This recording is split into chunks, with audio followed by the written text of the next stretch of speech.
गाड़ियां होती हैं उनको आग के हवाले, पुलिस चौकी को आग के हवाले कर दिया गया था। और ये सब कुछ बहुत ज्यादा टाइम स्पैन में नहीं हुआ था, बेहद कम टाइम में हुआ था। और यही से ये बात पुलिस को अंदेशा हुआ था कि क्या सब कुछ प्री प्लान था, और अगर प्री प्लान था तो आखिर पुलिस को So Congress MLA Maman Khan, as you're also telling us, should be questioned if Anil Vij is targeting him. But the question will also be raised on the state government. What were they doing? Didn't they have enough establishment or the resources with them to ensure that these riots, these clashes do not take place in the first place? Thank you so much, Himanshu Mishra, for the latest on this.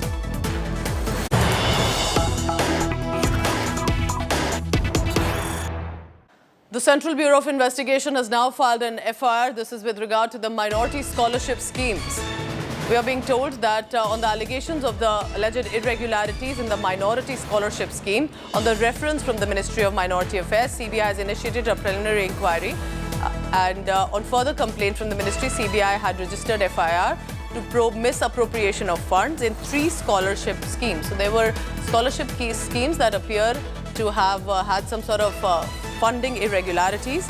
And now, on basis of the reference of the Ministry of Minority Affairs, CBI has initiated and not only filed an FIR, but initiated an preliminary inquiry as well. Now, this had happened earlier as well. Let's go across to Munish Pandey for the latest on this. Munish, give us some clarity. Why has CBI directly been roped into this case? Well, Pooja, the Central Bureau of Investigation has filed an FIR in connection with the minority scholarship scam. And according to the FIR, there were 830 fake institutes which were benefiting from this scam. Now, according to the FIR, the total loss which the Minority Affairs Ministry has suffered is around 144 crore rupees, and the scam was happening from year 2017 to 2022. According to the FIR, which has been registered by the Central Bureau of Investigation, it was an internal report by the National Council of Applied Economic Research, and they had flagged around 1,500 such institutes in the country, out of which 830 were, inquired by the Central Bureau of Investigation. And after finding the evidence in the case, they have filed FIR in connection with this case. Also, it is important to point out that these 830 institutions are in 21 states. That is, it means that almost across the country this scam was happening, and now the Central Bureau of Investigation has filed the FIR, and very soon they are expected to summon the accused in this case. All right, so it appears that the preliminary inquiry was ordered earlier itself, and now FIR has been filed in this case. Thank you so much, Munish Pandey, for the latest on that. Cauvery water war continues to boil over and escalate for both Tamil Nadu and Karnataka. The two states have been at loggerheads over the release of the Cauvery water for a very long time.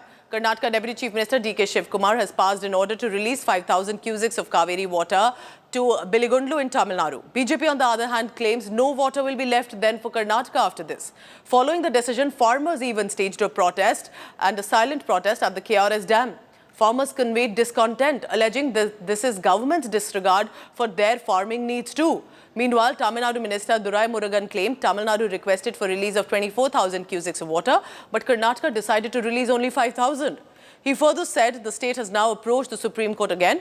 Ongoing conflict between the two states basically has escalated because there has been deficient rainfall in the Cauvery catchment area, and clearly parts of Karnataka and parts of Tamil Nadu both need the water. And now Karnataka says if we release it all, what will be left for us? It is very unfortunate that, this Cauvery issue between Karnataka state and Tamil Nadu state is a very long-going, issue which has been there for decades together. The Karnataka official joined an online conversation. They wouldn't even come to the conversation spot like the Tamil Nadu officials went there and represented the state and asked for the rights. Same would the Karnataka officials should also come and, try to come to some kind of a solution which doesn't affect both the states. So let the authority come on that. The authority has to report to the Supreme Court. So what about the Shivakumar's saying? See, that they are saying for their political thing. They have to release. They cannot say no. because it is an order. See, sometimes they have to appease their people, but what they say is different from what they do. Normally, an order has to be obeyed. It is not a request.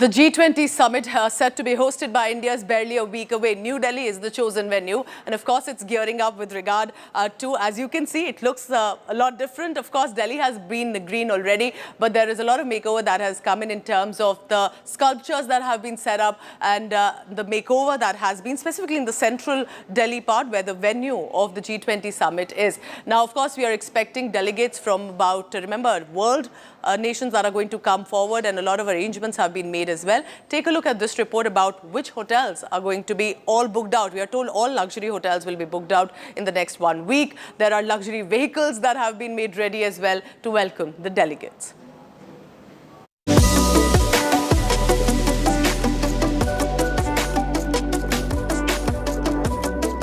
A grand 20 on India's watch.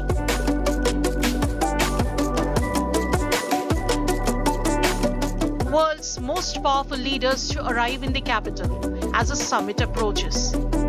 Delhi's top luxury hotels are booked out. These are the hotels that will host the global high and mighty. The Taj Palace is where Chinese President Xi Jinping is expected to stay.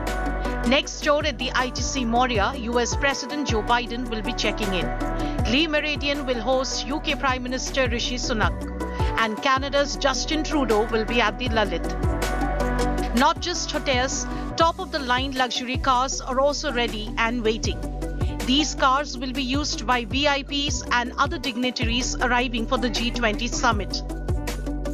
Herman, I also want to know what other cars you are providing to the people, those who are participating in the G20 summit. So you will be showing us what cars you have. Sure. So you can see Audi A6 is available, Audi Q7 is available, BMW 5 Series, Mercedes E-Class, S-Class, GLS, and the most luxurious Mercedes Maybach.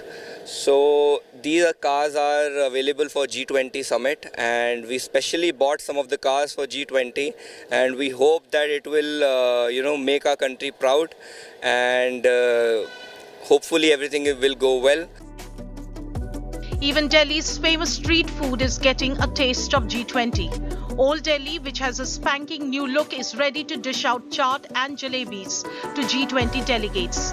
The local vendors too are being trained in foreign languages. हम मेहमानों को खिलाएंगे देसी का special जलेबा और रबड़ी।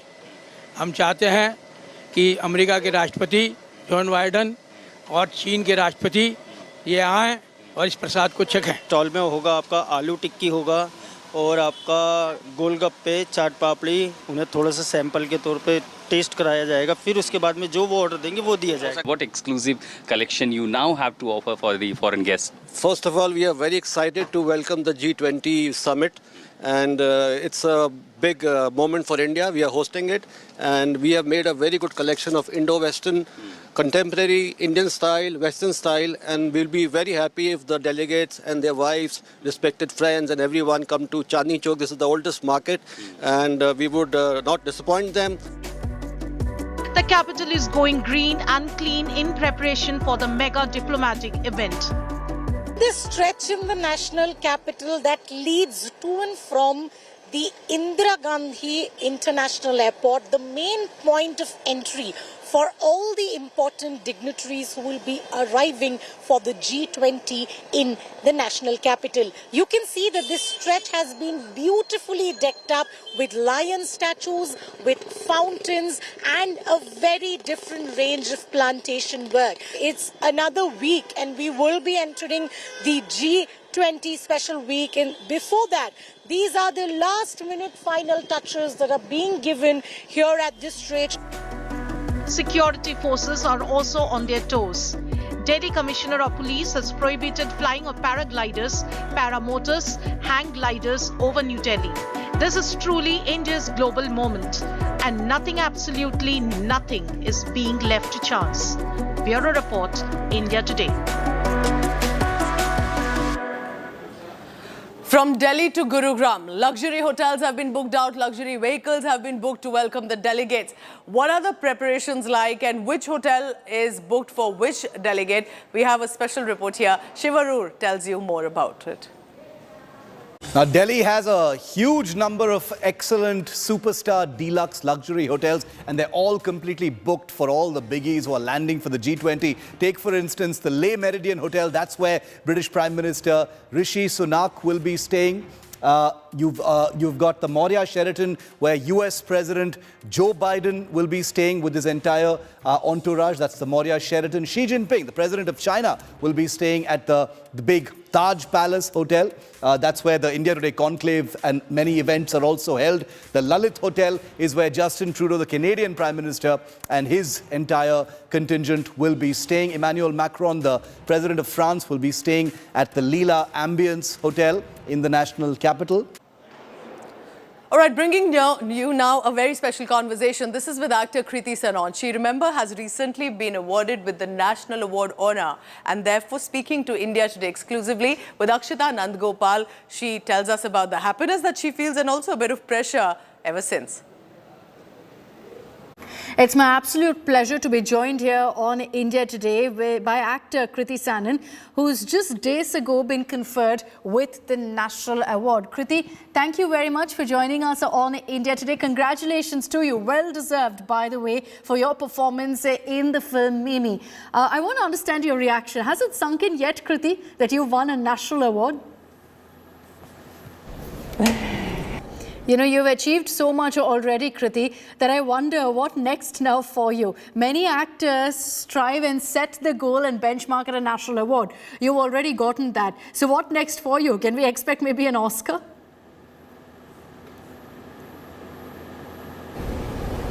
I don't know about that. But I think, you know, in moments like these, I try and also ground myself a lot more and just think of the fact that if so many people have thought that I deserved a validation like this, I deserved a prestigious award like this, A, I must have done something right, but B, I must make sure that I continue to make myself better and do even better at what I do.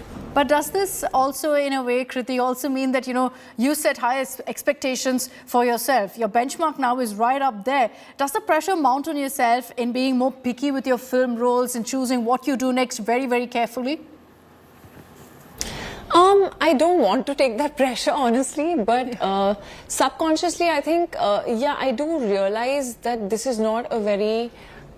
this is not a light thing. This is a huge, huge deal. And as I said earlier, I need to make sure that I'm really, really working harder, you know, and probably doing even better work, you know, and not disappointing anyone, and just, you know, exploring. It does give me a lot of confidence as well to take risks, to do things differently, to push the envelope, to, you know, maybe explore a side of me as an actor that I haven't tried before.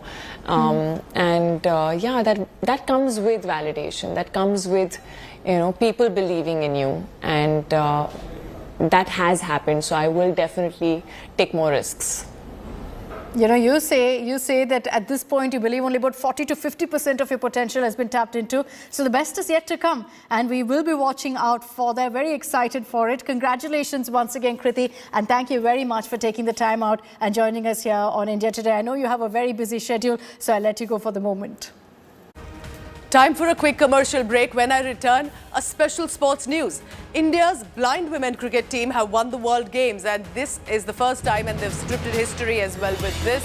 I get you that special story after a very short break, and the reaction from the team captain.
public health, all political parties traveling from different parts. Armed with facts, Looking at political back. she takes the news by its horns. You think the future of these students are not hampered? Fierce, bold, and direct, setting the tone for the biggest stories from every corner and every angle. Expect nothing but the unfiltered truth. News first, niceties later. Watch me, Nabila Jamal, on India Today. Make your media plan smarter with India Today Live TV on your connected devices. Amplify your brand with 100 million smart internet viewers. To advertise, mail us at sales@aajtak.com. Make your media plan smarter with India Today Live TV on your connected devices. Amplify your brand with 100 million smart internet viewers. To advertise, mail us at sales@aajtak.com.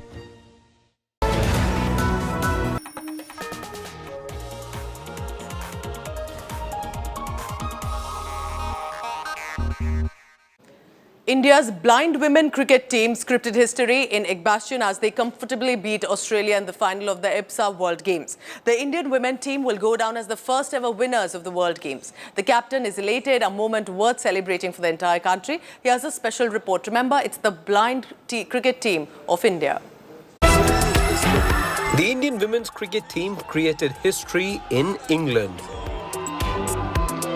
becoming the first ever winners of the World Games organized by the International Blind Sports Association. The winning runs came off the bat of Simhu Das, and the Indian team needed just 3.3 overs to reach the revised target of 42 runs. Actually, it is our first World Game match, so we are very happy, and we won the World Cup Championship gold medal, and we don't feel any difficulties. With the ball, the Indian team had done well to restrict the Aussies to 114 in the big final. Our girls are talented, and the talent brought us because we had a hard work. Our girls are very hardworking girls and hardworking boys who did best actually, and we could beat Australia and England men and also in the women also, and we beat Bangladesh. So that's a good thing, but India has a talent. The huge talent is in India. Despite their visual impairments, the women's cricket team weren't deterred to conquer the world and are now gold medal winners of the ISBA World Games. Sports Bureau, India Today. Indian wicketkeeper batsman KL Rahul has been ruled out of the first two Asia Cup games, which are against Pakistan and Nepal. KL Rahul's absence was confirmed by head coach Rahul Dravid at a press conference in Nellore, where the Indian team is holding practice sessions. This is the latest injury setback for KL Rahul, who missed the second half of the Indian Premier League, as well as the World Test Championship final against Australia due to a thigh injury. He was also unavailable for India's tour of West Indies, but had been given the all-clear from the National Cricket Academy and was thus picked in the Asia Cup squad. However, chairperson of selectors Ajit Agarkar, and he has confirmed that Rahul had picked up a new knee unrelated to the thigh injury and would thus be assessed ahead of the Asia Cup. He will now hope to regain full fitness for the second leg of the Asia Cup. Just giving some clarity on KL Rahul, where he's at. So he's had a really good week here with us. Really trained well, done a lot of things. So he's progressing really well on the route that we want to take. But he'll be unavailable for the first part, for the Kandy leg of the trip. The NCA will be looking after him for the next few days while we are traveling. We will reassess on the 4th and then take it from there. But signs are looking good, and he's progressing really well. So he'll be unavailable for the first two games, but we'll assess, like I said, on the 4th, and then we'll take it from there. The word experimentation has for long haunted the Indian cricket team, and it continues to do so even in the build to the Asia Cup. In a year which has been several regulars getting sidelined as well, the team has had to turn to other players. Ahead of the Asia Cup, the Indian team coach Rahul Dravid has come out to explain why Team India has made certain changes. Team India have fielded multiple players, especially in the middle order, and that has added to the confusion about India's playing 11. However, the coach says that there was a logic and that hand was forced. Listen in. That's what you expect, thankfully. Very honest with you, this word experimentation keeps getting thrown around a lot. without actually sometimes being thought through, you know. I mean, it's not that we're trying to sometimes experiment for the sake of experimenting. Sometimes there are specific reasons why you have to do certain things. You know, just to give you an example, the number 4 and 5 spot seem to get discussed and talked about a lot, and it gives the impression that, you know, we don't have clarity on who was going to be there. But to be very honest with you, I could have told you 18 or 19 months ago who were the 2 or the 3 candidates who we were looking at for the number 4 or 5 slot. You know, I mean, it was always going to be between Shreyas, KL and Rishabh, you know, for those spots, right? From 18 months ago, if you look back on some of the teams that we picked 18 months ago, there was no doubt in our minds. Obviously, it's unfortunate that all 3 of them in that position ended up with injuries in the space of 2 months. I mean, you know, what are the odds of that happening? And I don't think nobody can calculate for that, especially with the limited number of games that we had in one-day cricket. You're also focusing on a T20 World Cup or World Test Championship. You're trying to balance all of that out. You're trying to give enough game time to people. So in that situation, then we did try with a few people. We did rotate a few people around, looked at few people.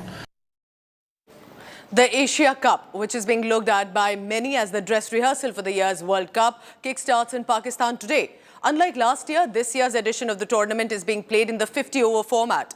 Pakistan are co-hosts of the tournament and they feature in this tournament opener against Nepal. On the eve of the match, the PCB shared team playing 11, which comprises of a full-strength team led by Babar Azam, Shaheen Shah Afridi, and who will be leading their pace bowling unit, which also has the likes of Haris Rauf and Naseem Shah. The big-ticket match will take place on Saturday when Pakistan take on India in Kandy. On that note, I'm wrapping up the first up, but stay tuned. Big political stories right after about India Alliance meeting, the LPG cylinder cut and more. Thank you for watching. Have a great day.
Traveling from different parts. Armed with facts, Looking at political back. she takes the news by its horns. Do you think the future of these students are not hampered?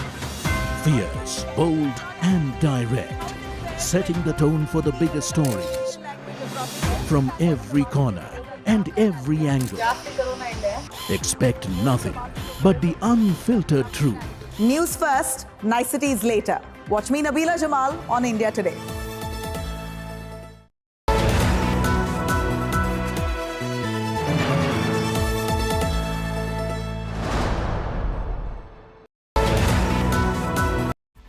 Galaxy Z Flip 5. LIC हर पल आपके साथ. Tata Punch CNG. Find your vibe.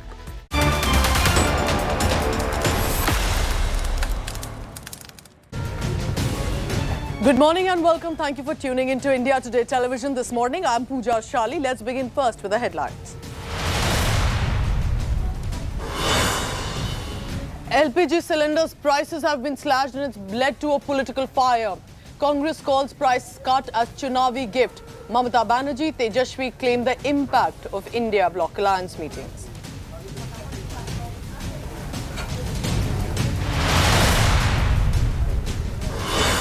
So now round 3 of Team India huddle will be tomorrow and day after. India bloc will be reconvening in Mumbai.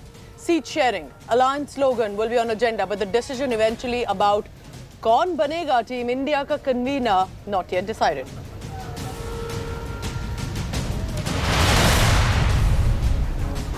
Cauvery water war boils over. Siddaramaiah government talks tough. Stalin government takes the fight to the Supreme Court. How much of water to be released, and will Karnataka do it as much for Tamil Nadu? That is currently putting the two states at loggerheads. Farmers in Karnataka protest.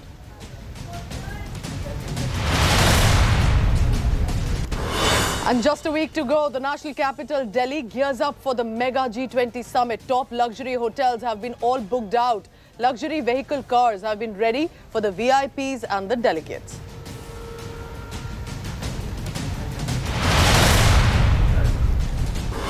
Moon mission successful, ISRO eyes the sun. Aditya L1 rolled out to the launch pad at Sriharikota. It's all set to study the sun, where now the PSLV will be launching the Aditya L1 mission on 2nd September.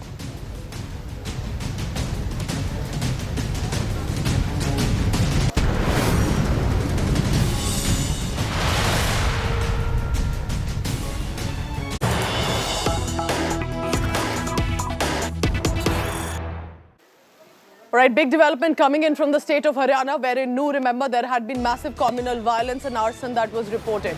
What we are now getting information is about the Congress MLA Maman Khan, who is in the dock.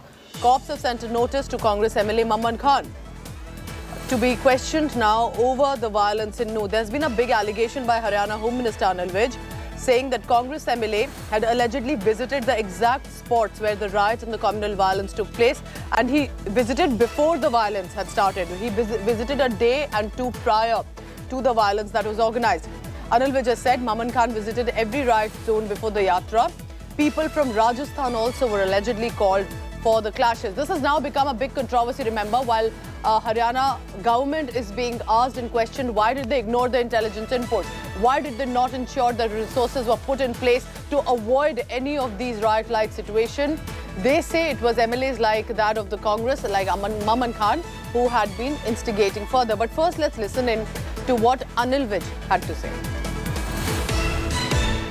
Maman Khan 28, 29 या 30 तारीख को वहां पर गया है. इसने वहां पर इसके वहां प्रेजेंस है, इसने देखा वही हिंसा हुई है गांधी में, और इसने वहां के लोगों को ये उनके साथ लाइव कांटेक्ट में रहा है सभी जगहों पर. तो ये बहुत सारे एंगल्स हैं, बहुत सारी इसकी अभी बातें आ रही हैं. हम उसका बिल्कुल निष्पक्ष तौर पर जांच कर रहे हैं. Let me now bring in Manjeet Sehgal, who had been reporting about the violence also in Haryana. Manjeet, the Haryana government cannot get away. Anil Vij is also the Home Minister. It was his responsibility to ensure that the resources were put in place, that these riots never took place. And now they are blaming the Congress MLA, however. They say Maman Khan had instigated and he had visited all these spots. What is leading Anil Vij to say and put this on the Congress MLA? Manjeet. Well, Pooja, the monsoon session of the Haryana Assembly concluded yesterday, and during this session, this issue rocked the Assembly.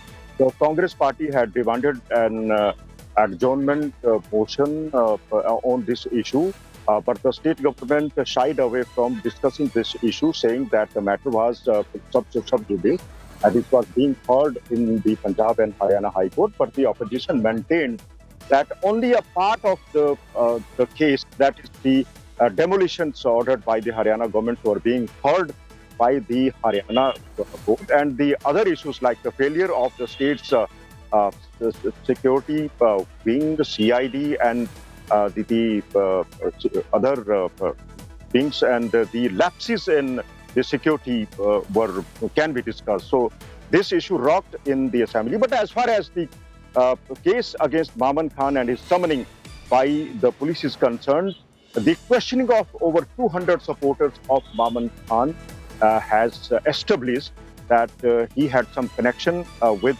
this violence. The Home Ministry is also confirming to stay on. So and there is, of course, the assembly session, and that's where we are expecting fireworks as well. But it was in the assembly, in the Haryana assembly, where he had made some scathing comments. He's allegedly been blamed for instigating a lot of rioters, and that, according to the Home Minister, he also visited the spots. Let's just dip in to what he had said even in the assembly that had led to a huge furor. आप बैठ जाइए, डर जा तू जरा जी बैठो, बैठ जा, इतना बड़ा नहीं है अभी, तो बैठ जा अपना। ये मोनू मानव सर दिखाता है, कहीं अमित शाह के साथ फोटो खिंचवा रहा है, कहीं अरुण जेटली के साथ फोटो खिंचवा रहा है। क्या डराना चाहता है ये मेवातियों को कि मैं इतना बड़ा आदमी हूँ? अब के मंत्री याद रखना, ये मेवात गए, इसकी प्यास सी ना फोड़ी तो मेवात की हमसे कौन कहेगा? इसने बहुत आतंक उठा लिया मेवात में, 3 लड़कों की हमारी जान ले ली है इसने। भाई डर जा रे, जब बोलिए क्या होगा? भी मेरा ये किस आधार पर हथियार दे रखे हैं आप लोगों ने? क्या मुसलमानों को मारने के लिए दे रखे हैं आपने ये? आप Let's get in then some BJP reactions on this as well. Joining me on the phone line is Sardar RP Singh of the BJP. Mr. RP Singh, how can the BJP government get away? It was their responsibility to ensure riots never take place. Now it appears they are just pinning the blame on a Congress MLA. Well, there's an investigation going on and he must join the investigation. If he tried to avoid or duck the investigation, then it means he is involved. I mean, it will be presumed he is involved. Why he's not joining the investigation if it's been called for? And then all his speeches and all his conduct and other evidence which has come in the investigation told him that he was the one involved, which indicates that it was the Congress pre-planned game and they did it. So let him be part of the investigation. And BJP government, Mr. RP Singh, believed that it was Congress MLA Maman Khan who's responsible for the violence. Well, there are indications toward that. He has to join the investigation and let the truth come out. If he tried to it will further strengthen that he although there are a lot of indicators that he is involved. So your party is not deflecting blame? Your party is not deflecting responsibility that it was the BJP in the government that should have controlled the violence and used all resources? Well, if there are leaders from the opposition and from the Congress party who try to do things, then obviously there is some problem. But yes, now since the investigation is on, we will come to know who are the real culprits, and everyone will be booked and sent behind the bar. And I don't understand why he's running away from the investigation. It's very basic. He should participate in the investigation and let the truth come out. Why is he trying to deflect, or is he above the law? Is Congress party MLAs or leaders above the law? Absolutely not. Absolutely not. And whether it's from Congress or the BJP, if they have been involved in any form of instigation in trying to get violence on the streets, each of them needs to be punished. Remember that 6 lives were lost in this case. I want to thank RP Singh for the latest on this. This is BJP's view. They say investigation is on and he needs to join in that. But of course, the bigger question will be, was there intelligence input earlier itself that the government ignored?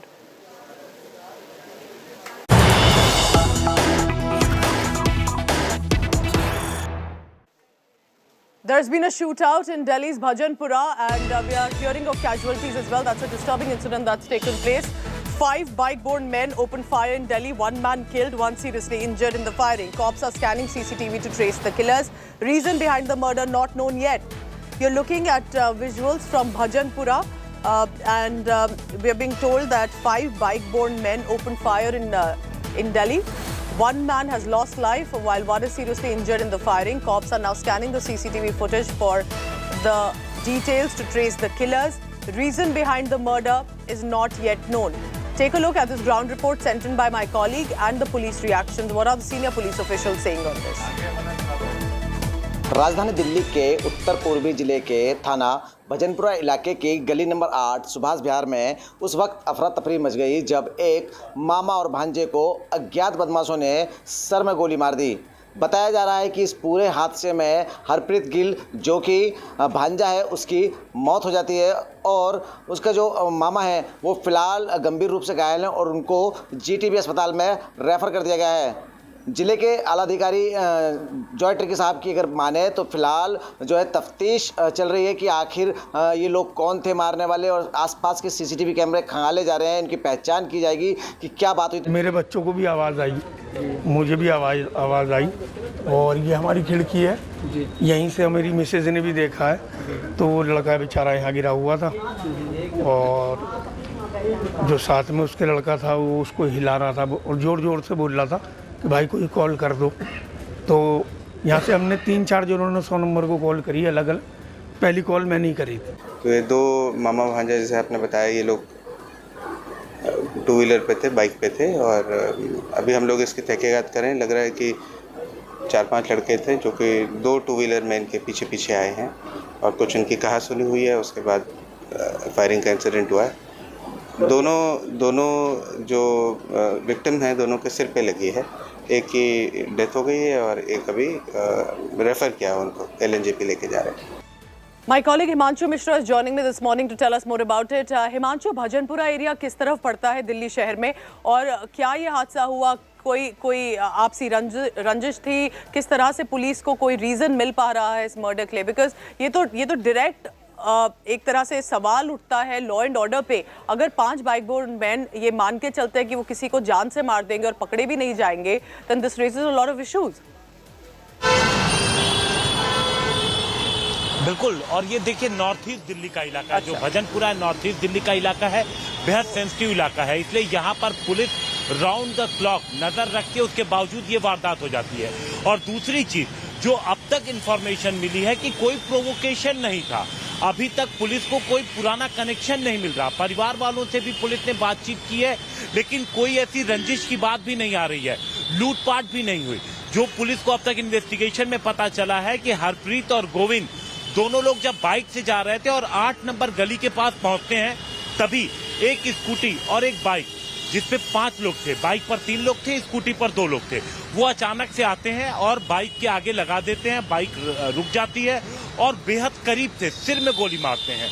Harpreet के सिर में गोली लगने की वजह से हरप्रीत की मौके पे ही मौत हो जाती है, जबकि गोविंद जो पीछे बैठा था उसे भी गोली लगी है, सिर में लगी है, बेहद गंभीर है और उसे शिफ्ट किया गया है फिलहाल LNJP हॉस्पिटल में।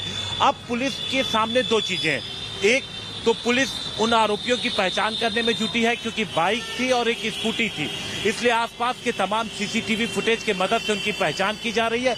और दूसरा, आखिर मोटिव क्या हो सकता है, क्योंकि लूटपाट मोटिव था नहीं, परिवार किसी रंजिश की आशंका से भी इनकार कर रहा है, तो आखिर वजह क्या है ये भी पुलिस पता लगाने की कोशिश कर रही है। पूजा। All right, thank you so much, Himanshu Mishra, bringing us this tragic incident that's taken place, a disturbing one, and sadly there have been increasing cases of this kind in Delhi.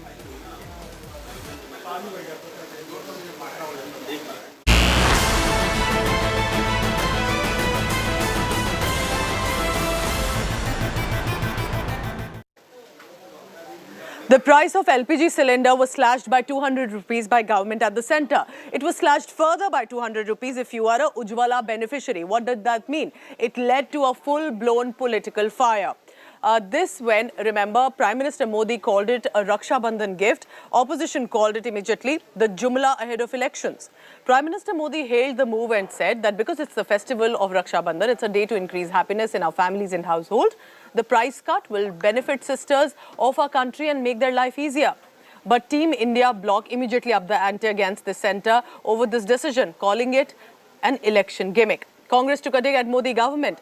Congress alleged that the gifts reflect Prime Minister's desperation, is what the Congress party said. Sharpening the attack, Bengal Chief Minister Mamata Banerjee also added, price cuts came after 2 India Alliance meetings, she said, that showed that NDA is clearly afraid of the unity that is being seen. So Mamata Banerjee jumped in, Congress leaders jumped in about the decision. And remember, amid all of this, expectedly, the women were happier. But here's first what our netas had to say over the reduction in LPG cylinder price.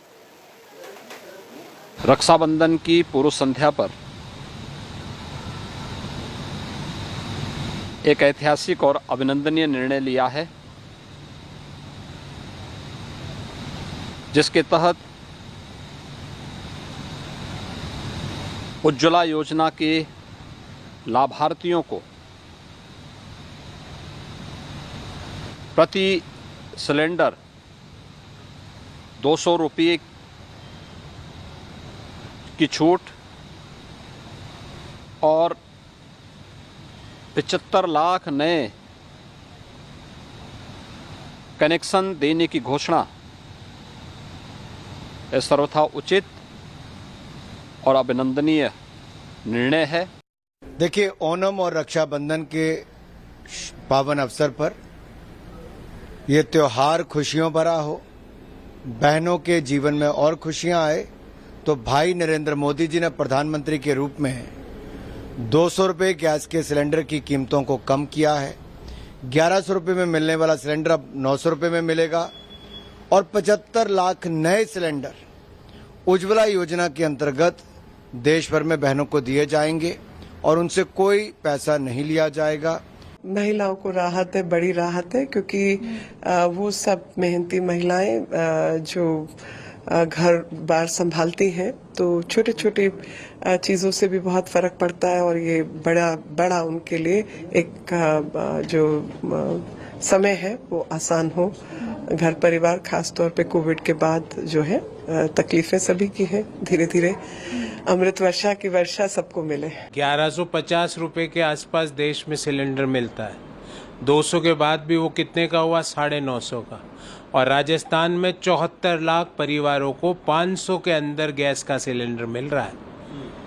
Modi ji, अभी भी आप में और अशोक गहलोत जी में और आप में और कांग्रेस की सरकारों में गैस सिलेंडर के अंदर 450 रुपये प्रति सिलेंडर का अंतर है। ये ऊंट के मुंह में जीरे के समान है। ये नाकाफी है और कमी करनी चाहिए थी। या जो कमी का दावा कर रहे हैं और क्रेडिट ले रहे हैं, वो आज भी एक गरीब के लिए बहुत महंगी चीज़ है। पेट्रोल की कीमत भी कम नहीं हो रही है, डीजल की कीमत भी कम नहीं हो रही है और G20 के लिए करीब 3,500-4 हज़ार करोड़ रुपए खर्च किए जा रहे हैं। अगर वही पैसा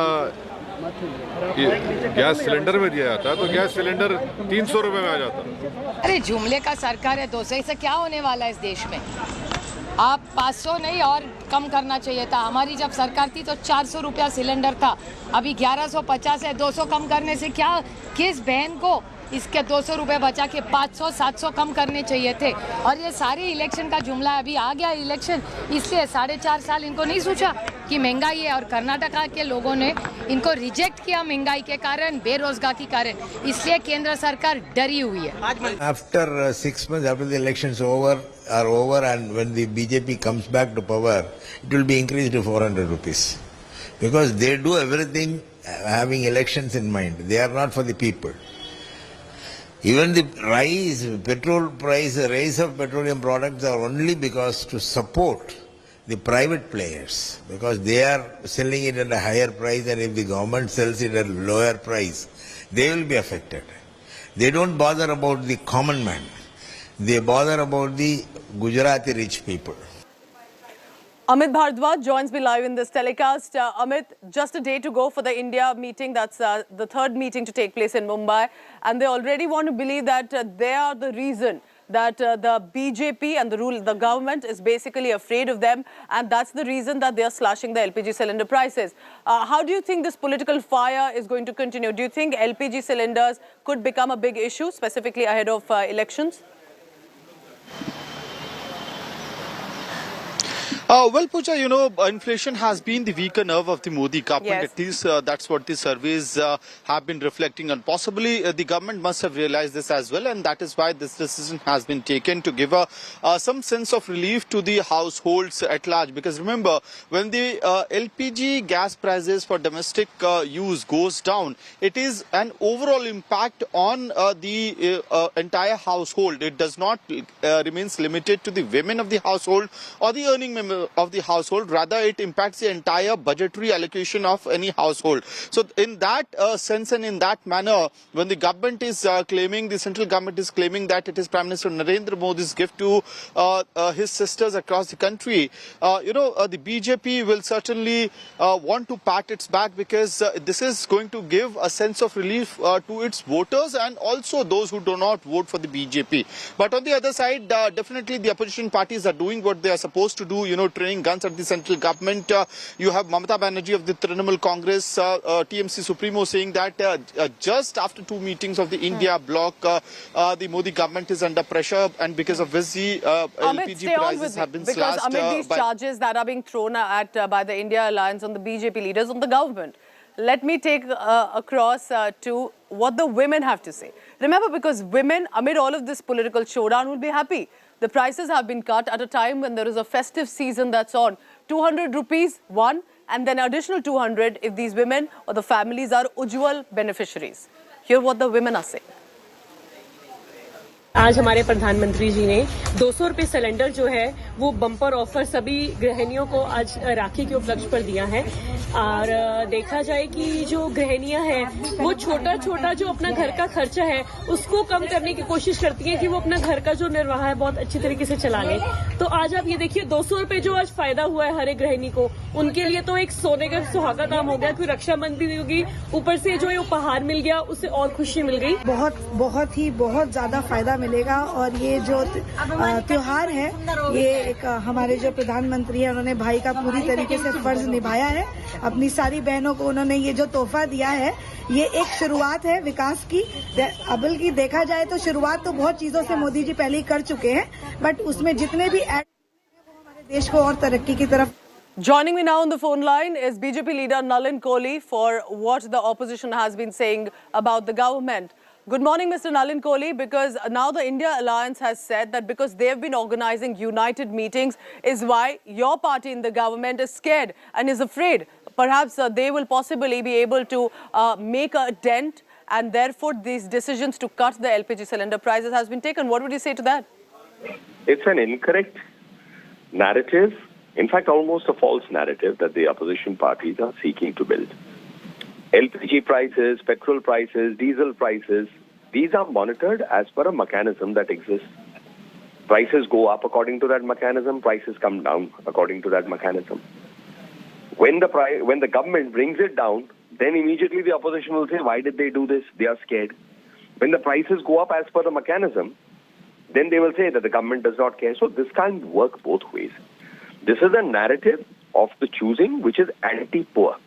Ultimately, the benefit is for the poor people. The benefit is for 12 crore ladies who are getting Ujjwala connections. The opposition parties never gave free gas cylinders or never gave free gas connections to the poor people for 70 years. Modi ji's government comes in 2014, sets up the Ujjwala program, first 5 crore. First there was an appeal. Those who don't want subsidy, leave it. Hundreds and thousands of people like you, me, left that subsidy. Then for the poor came Ujjwala, free gas connections, so that they don't burn their wood, do not work on chulas, does not affect their health. That figure has crossed 10 crores, gone to almost 12 crores. Throughout the opposition made fun of it. But Throughout is this the an opposition election gimmick, Mr. Nalin Kohli, as also the Congress party is saying, because elections are approaching, you have to reach out to the voters. How else do you do it but cutting down the LPG cylinder prices? So it's an election gimmick is what the Congress has said. Well, then the Congress party should understand that in India, every few months there is an election, either in a state or a municipality or once in 5 years at the national level. Narendra Modi ji as Prime Minister gave an idea that why don't we have one nation, one election once in 5 years for all states. That is also criticized. So now throughout the year there will be an election somewhere. So the government is supposed to stop working because the Congress party has a narrative that does not either take a decision that let's all support the call for one election in 5 years and not have elections disrupt development work, or what they want, the government to stop performing. The real truth is the Congress is terrified of the positive implementation of programs and schemes by Narendra Modi ji's government. This Indie Alliance, it's not an India Alliance, it's an Indie Alliance because the word A at the end is for alliance. This Indie Alliance is a conglomeration of political parties that instead of doing a debate on performance, are doing a debate of attacking personally Prime Minister Modi and trying to build a false narrative that the government is anti-poor or scared of voters. We are going to go with Modi ji's performance to the people, and we believe that given the work done in these last 9 years and 10 years by the time the Lok Sabha comes, the people will vote for him again to continue this path of development. All right, so this is a false narrative and we have a performance to boast of is what the BJP is saying. I appreciate you joining us, Mr. Nalin Kohli. And this, remember, is going to be an issue for a while about the LPG cylinders. Amid all this, remember, women clearly will be happy, specifically from the economically weaker sections. Months to go for the 2024 Lok Sabha elections, but it's already in top gear. You can already see the netas getting together, and one of those groups is the India Bloc Alliance, the opposition. And this is the third meeting that's set to take place in Mumbai on the 31st August and the 1st of September. But what's expected? We are being told that ahead of the mega opposition meeting, the question again is coming out, who is their leader? Rashtriya Janata Dal chief Lalu Prasad Yadav launched a scathing attack on Prime Minister, said he's going to catch Modi's throat.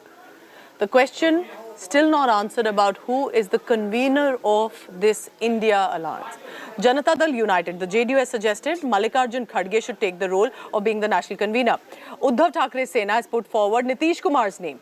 But Nitish Kumar, for now, the Bihar Chief Minister, has declined any position in the alliance. Remember, Team India's third meeting will be tomorrow and September 1st. Opposition bloc will be expected to chalk out strategy, deciding which party will contest against BJP, detailing seat-sharing plans and further strategizing against government at the centre. Bombay में नरेंद्र मोदी के Nutty पर चढ़ने जा रहे हैं हम लोग आज का दिन नरेंद्र मोदी के नट्टी पर पकड़े हुए हैं एकदम हटाना है। देखिए, जब 26 दल हैं तो निश्चित रूप से सीट शेयरिंग होगी, कौन कहां से लड़ेगा, कितनी सीटों पे लड़ेगा, ये सारा विषय मैं कह रहा हूं आपसे कि ये जो बैठक होगी उस पे उसके अंदर तय होगा। आम आदमी पार्टी के दिल्ली और पंजाब के अलावा मैं कह रहा हूं अभी मैं कुछ भी कहने की स्थिति में नहीं हूं। जब बैठक होगी उस बैठक में जो बातें तय होंगी आप लोगों को बताया जाएगा। 1 तारीख को बाकायदा प्रेस कॉन्फ्रेंस करके बताया जाएगा। कन्वीनर के देखिए, घमंडिया गठबंधन का चेहरा कौन, यही पता नहीं। हर कोई जिम्मेदारी से भागता है क्योंकि उनको पता है वो हारेंगे, आएंगे तो मोदी ही। Thank you so much. All right, so this India Alliance meeting is set to take place tomorrow and day after in Mumbai. It's going to be, remember, a gathering of all of these opposition netas. They will want to strategize. They appear united on surface, even though many of these parties, for example, Congress and Aam Aadmi Party themselves are at loggerheads on certain issues in Delhi and Punjab. Dipesh Tripathi is joining me from Mumbai on the latest on that. Dipesh, it's going to be a big moment because Mumbai is the next chosen destination. Interesting, because government there in the state is of Eknath Shinde, who was once with Shiv Sena, but a camp of Shiv Sena of Uddhav Balasaheb Thackeray is in the India opposition bloc. So what are we expecting today with the arrangements that have been made by and for the India Alliance? Yes, Pooja, that stage has been set here, and this is the third time when the all nationwide opposition parties will going together under one roof. And the most important thing and the most important thing which will going to be discussed in the meeting from our sources, which we are coming to know, that the face of the India Alliance will be decided in this meeting. They decided that who will going to be face of India Alliance. They need a face who will be the strong and who will have a masses, who can reach to the masses and who can give BJP to a close call. So yes, this will going to be a crucial meeting of the India Alliance, and also all the big leaders across the nation of the opposition parties will going together under one roof. From Congress there will be Sonia Gandhi, Rahul Gandhi, Mallikarjun Kharge, Mamata Banerjee, Nitish Kumar, all will going to be present in this meeting. And the meeting also the Sharad Pawar, NCP, Uddhav Balasaheb Thackeray, they all will going to participate in this meeting. But on the other hand, the Shiv Sena led by Eknath Shinde and BJP, they are also trying to arrange a meeting, and they are also trying to call all the leaders on the same day at the Worli to decide the fate of their government, to decide the Lok Sabha seat of the Maharashtra.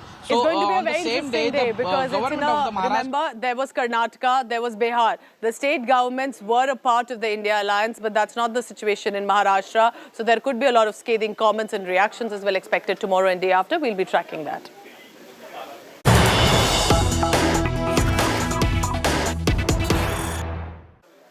The Pew survey has put out details of their research with Indians and their favourable neta.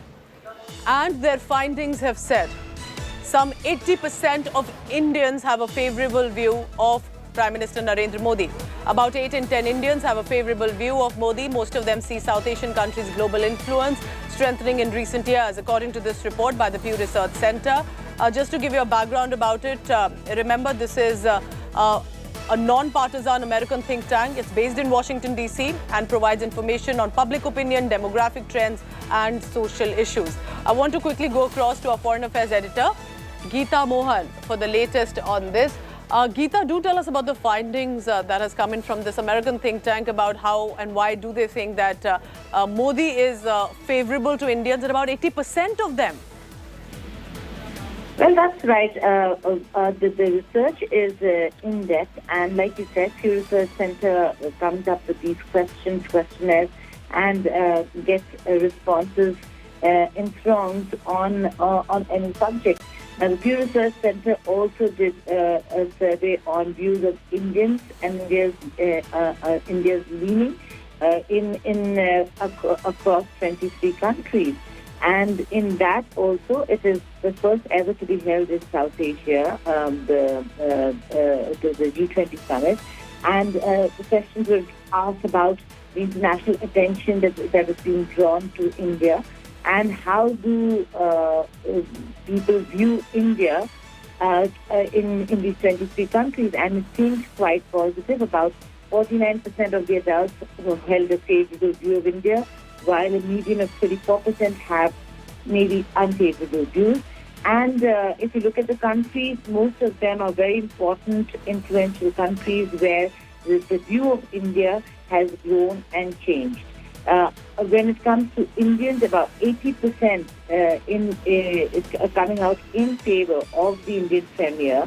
In itself goes to show the strength and popularity that Prime Minister Modi continues to enjoy. And this survey comes ahead of the election. So a big boost for Prime Minister Modi ahead of the campaigning that will begin very vigorously so in some time to come, Pooja. Thank you so much, Geeta Mohan, for the details coming in from the Pew Research Centre, saying that about 80% of Indians have a favourable view of Modi. And this, remember, is ahead of the G20 Summit as well, that's set to be hosted in Delhi. So it's just about a week to go for the G20 Summit in Delhi that India has the presidency of. What are we expecting? All the luxury hotels have been sold out, booked out basically for our delegates and VIPs. And not just that, look at the luxury vehicles that have been booked in advance to welcome the delegates, the VIPs. We're talking about world leaders who will be here. More on that after a break.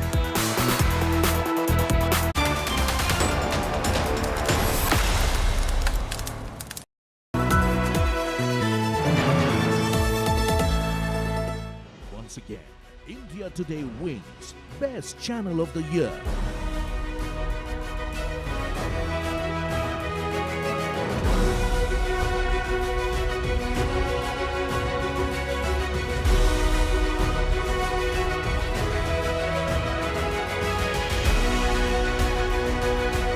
Thank you very much, viewers, for making the India Today Group the most awarded TV news network at the ENVA Awards 2023.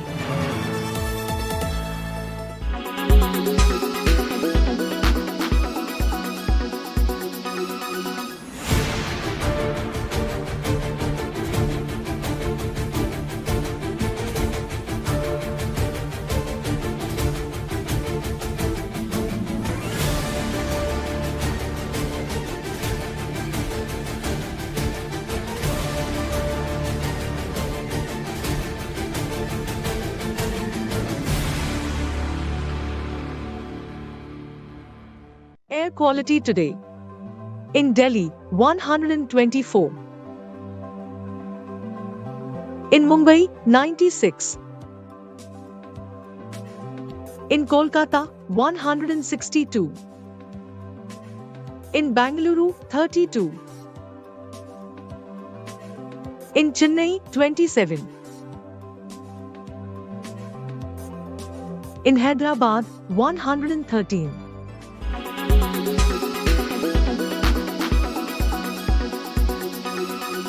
Make your media plan smarter with India Today Live TV on your connected devices. Amplify your brand with 100 million smart internet viewers. To advertise, mail us at sales@aajtak.com.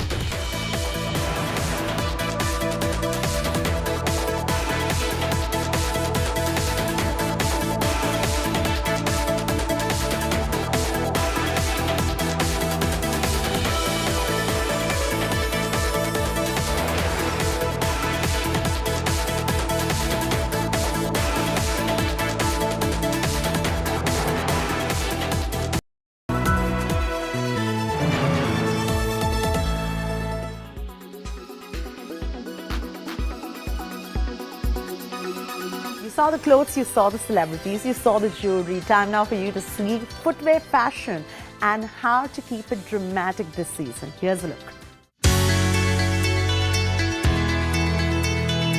When it comes to footwear, a lot of drama is now making way. For instance, Freddie Mercury makes a comeback with Theatre XYZ heels.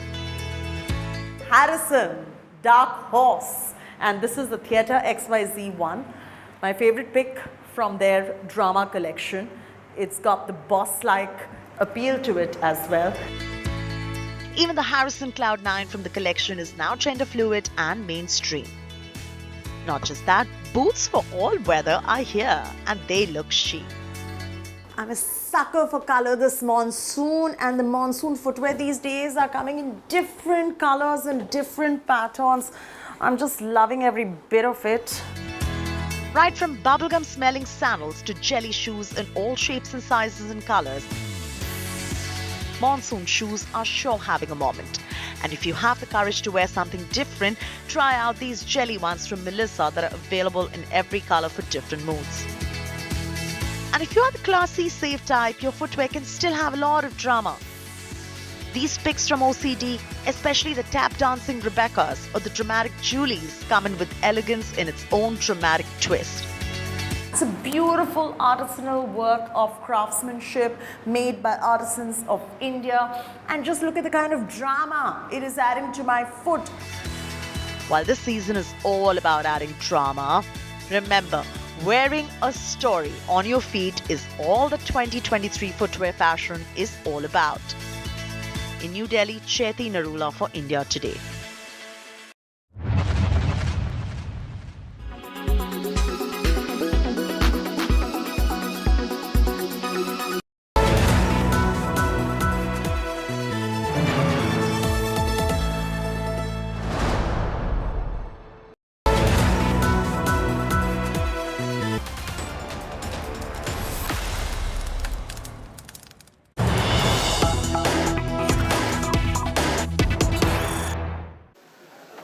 All right, we have big news coming in with regard to China, and this is also reflective of China-US relations. Now, here's what's happening. Remember that in the past few months, and this is via the US Commerce Chief, who has said US firms are complaining that China now is uninvestable. US Commerce Secretary Gina Raimondo has said that US companies are complaining to her that China has become uninvestable, somewhere that you cannot invest anymore, pointing to fines, raids and other actions that have made it extremely risky to do business in the world's second largest economy. The comments made to reporters aboard a high-speed train as a delegation of US officials headed from Beijing to Shanghai provided a bleak picture of how American firms now view China, and clearly a very sharp reaction that has come in from US Commerce Secretary about on the trip that she has said about how difficult it is to invest in China. Remember that USA being one of the world's largest economies, then there is of course, China, and while India stands at 5th, heading to 3rd. But economy at this point, investments coming in from other countries play a huge role in a stable economy of a country too. I want to bring in our Foreign Affairs editor Geeta Mohan on that. Geeta, this is a big statement as much on economy about China and in USA, but also about political relationship between two, and that in some ways also reflective in here, isn't it? Absolutely. The fact that China has become more intolerant and is the reason why we're looking at the kind of fines, raids that the U.S. Commerce Secretary is talking about, clearly shows that there is apprehension in investing. And American investors not looking at China is going to be a huge issue for China. Although, yes, China is a huge economy and is not dependent on American investments, but the trade between China and America is larger than any other bilateral trade in the world. And so this should come up as a matter of concern for China. There's a Chinese Commerce Secretary saying American firms think China to be uninvestable, that one can't look at it is not a conducive business environment that China has created anymore. There was time when China was opening up and was creating environments for businesses to come in, and now it seems like it is an impediment in businesses coming into China. That's the statement that the American Commerce Secretary has made, and much for China to think about. It's a big statement by United States of America to say that firms have been complaining that it's very difficult because of the actions, the raids, the high fines that are placed, makes it difficult to invest via America into China. Thank you so much, Geeta, for the latest on this.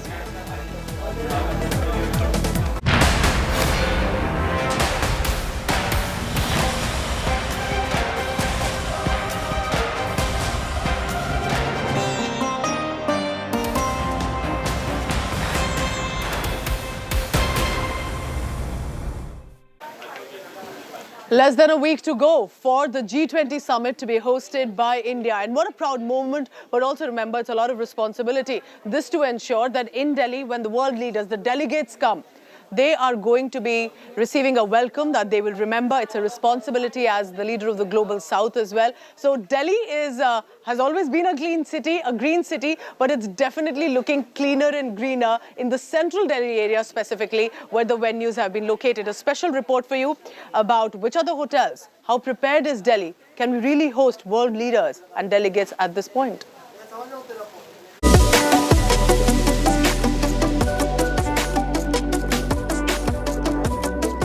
A grand 20 on India's watch.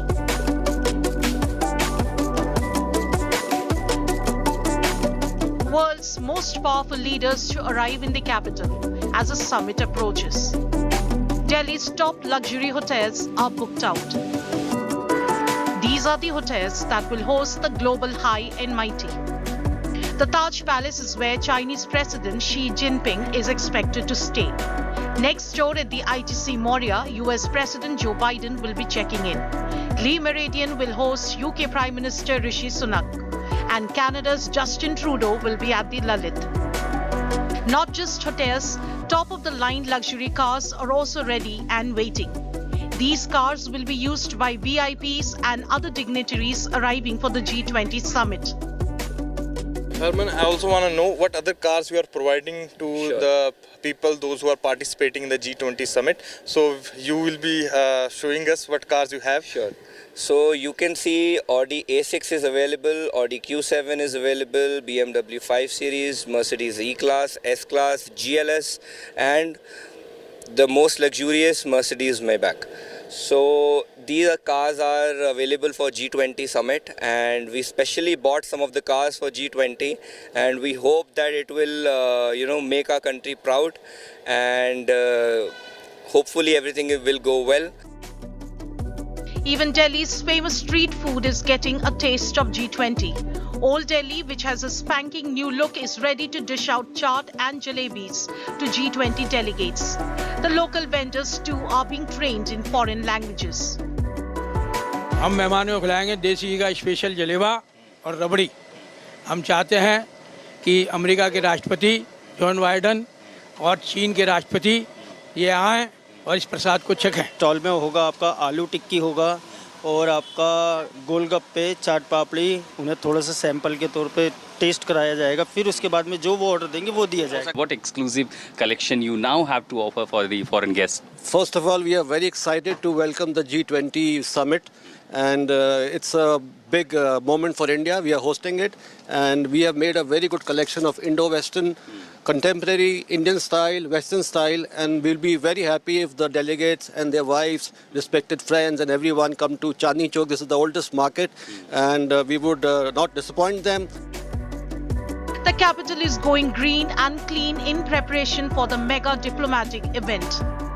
This stretch in the national capital that leads to and from the Indira Gandhi International Airport, the main point of entry for all the important dignitaries who will be arriving for the G20 in the national capital. You can see that this stretch has been beautifully decked up with lion statues, with fountains and a very different range of plantation work. It's another week and we will be entering the G20 special week, and before that, these are the last minute final touches that are being given here at this stretch. Security forces are also on their toes. Delhi Commissioner of Police has prohibited flying of paragliders, paramotors, hang gliders over New Delhi. This is truly India's global moment, and nothing, absolutely nothing, is being left to chance. Bureau Report, India Today. That's not all. It's important to understand the objectives, the significance of G20 Summit. What will come out of it, ensuring that the manner in which this all is being organized in the national capital. My colleague Akshita Nandgopal brings you the latest about the objectives of the G20 Summit and what should you expect.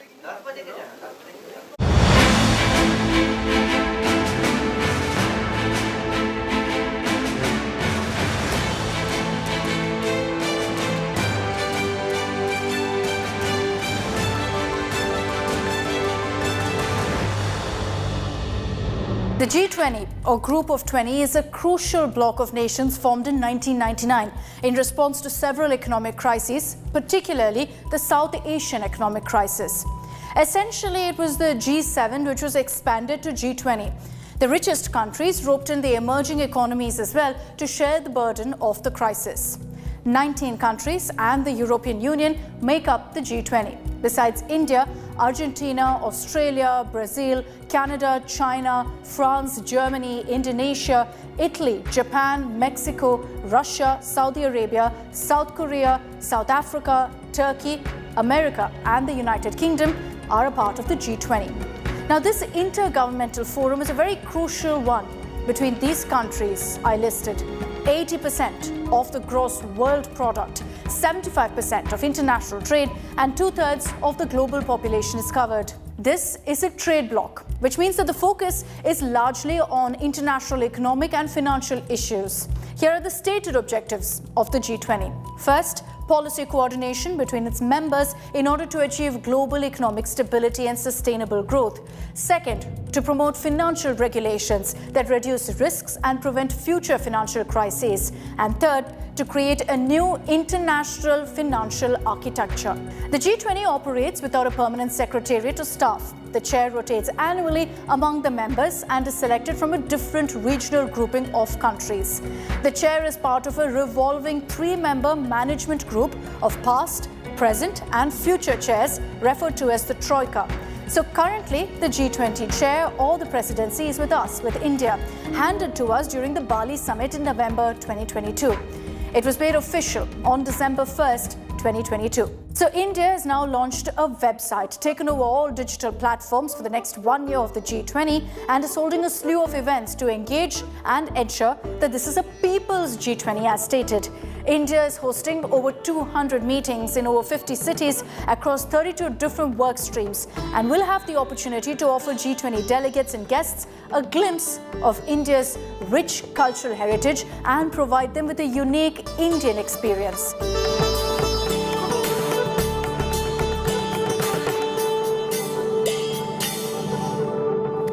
Prime Minister Narendra Modi also unveiled the logo, theme and website of the 2023 G20 Summit on November 8th. इस लोगो और theme के जरिए हमने ये संदेश दिया है, हिंसा के प्रतिरोध में महात्मा गांधी के जो समाधान है, G20 के जरिए भारत उनकी वैश्विक प्रतिष्ठा को नई ऊर्जा दे रहा है. Now, India's G20 presidency theme of Vasudhaiva Kutumbakam is one earth, one family, one future. The G20 summit with all world leaders will reportedly be held in September 2023. Now, when a country assumes the presidency, they also get to choose the focus area of that year. And India has indicated that the focus will be digitization to transform lives.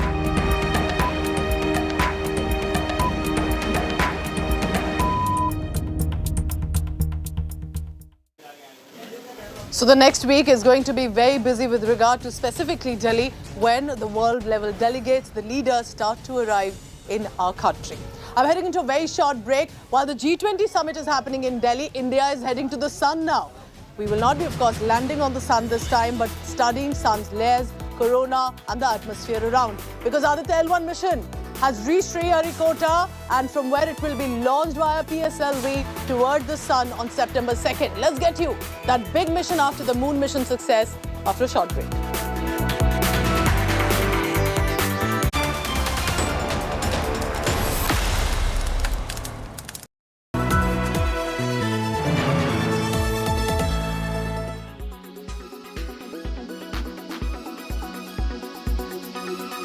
Really should be your alternatives to white refined sugar, which clearly is something that you must avoid. Let's talk about what you can use instead of this white sugar.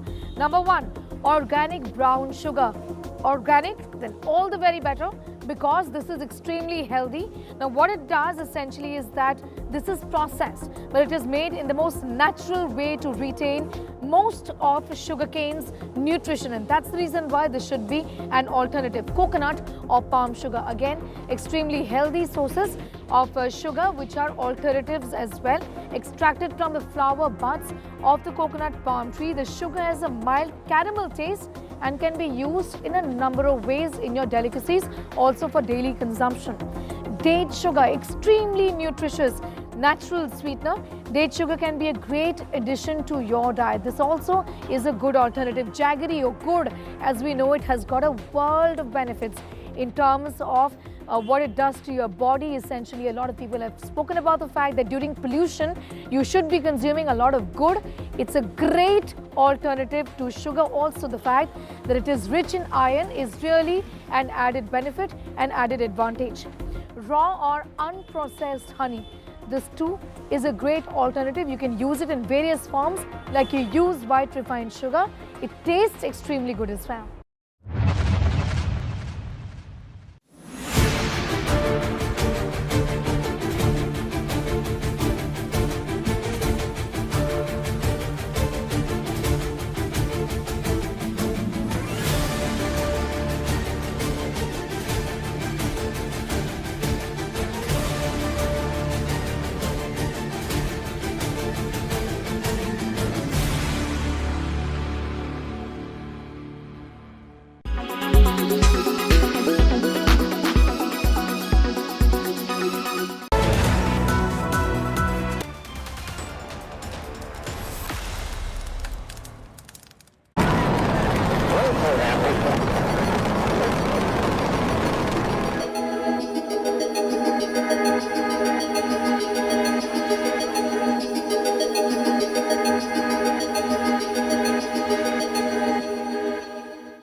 After successfully launching the mission to the moon, now India eyes the sun.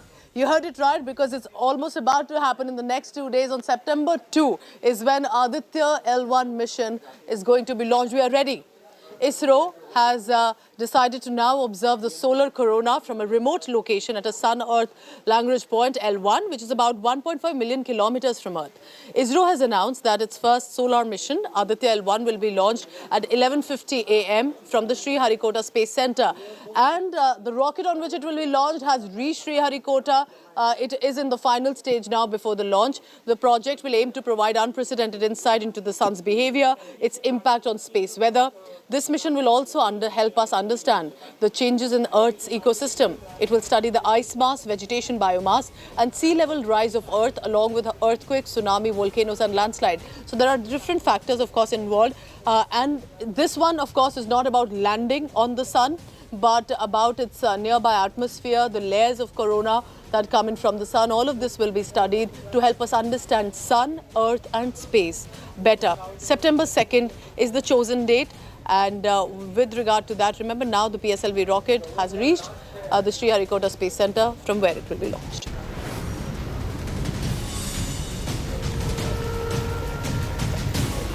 Meanwhile, remember the Pragyan rover is still on the moon and is conducting experiments each day. What is the current status with regard to the Pragyan rover? What we are being told is that the experiments that are on is already sending database, and now the ISRO has confirmed that via the Pragyan rover there has been the confirmation of presence of sulfur in Moon's south polar region. Pragyan rover has detected minerals like aluminium, calcium, ferrous, chromium, titanium, manganese, silicon and oxygen. As rover's scientific study continues, the space agency has said that the search for hydrogen in the Moon's south pole region is also currently underway. So sulfur has now been confirmed by ISRO's Pragyan rover on the moon.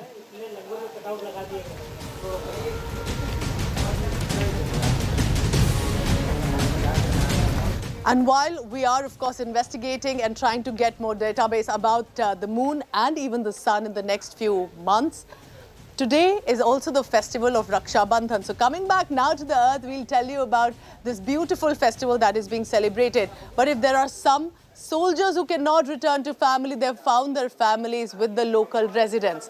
And these are the visuals coming in from Jammu and Kashmir and other parts of the country as well, where the Raksha Bandhan festival is being celebrated. These young women and girls tying a Rakhi to who else but the ones who protect us all, our soldiers on the border.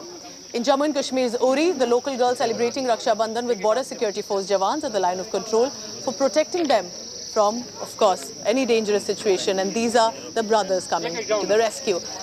It's a beautiful festival from us at India Today, wishing all our viewers a very happy Raksha Bandhan.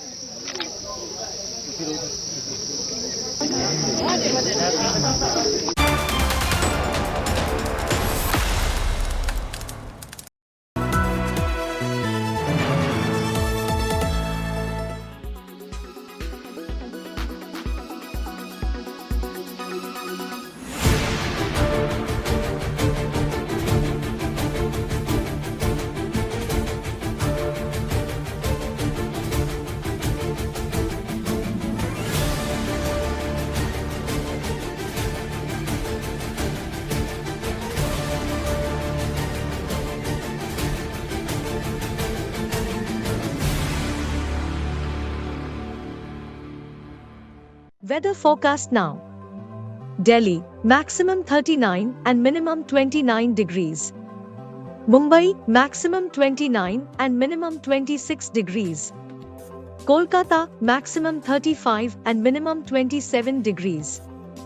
Bangalore, maximum 29 and minimum 23 degrees. Chennai, maximum 32 and minimum 27 degrees. Hyderabad, maximum 32 and minimum 23 degrees.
Good morning and a warm welcome to India Today. I'm Paulami Saha. These are the headlines we're tracking at the top of this hour.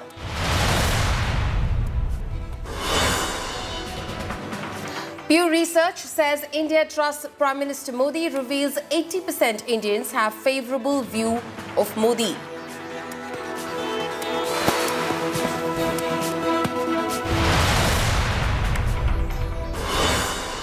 Round 3 of Team India huddle. India bloc to reconvene in Mumbai. Seat sharing alliance slogan on agenda.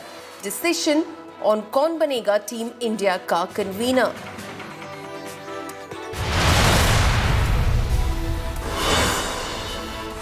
LPG subsidy fuels political fire. Congress calls price cut Chunavi gift. Mamata Tejaswi claim impact of India.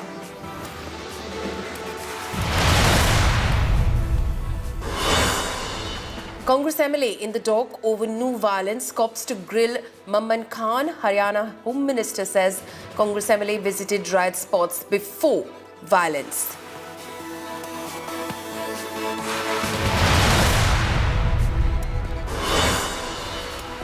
After moon mission, ISRO all set to study the sun. Aditya L1 rolled out to launch pad at Sriharikota ahead of launch on September 2nd.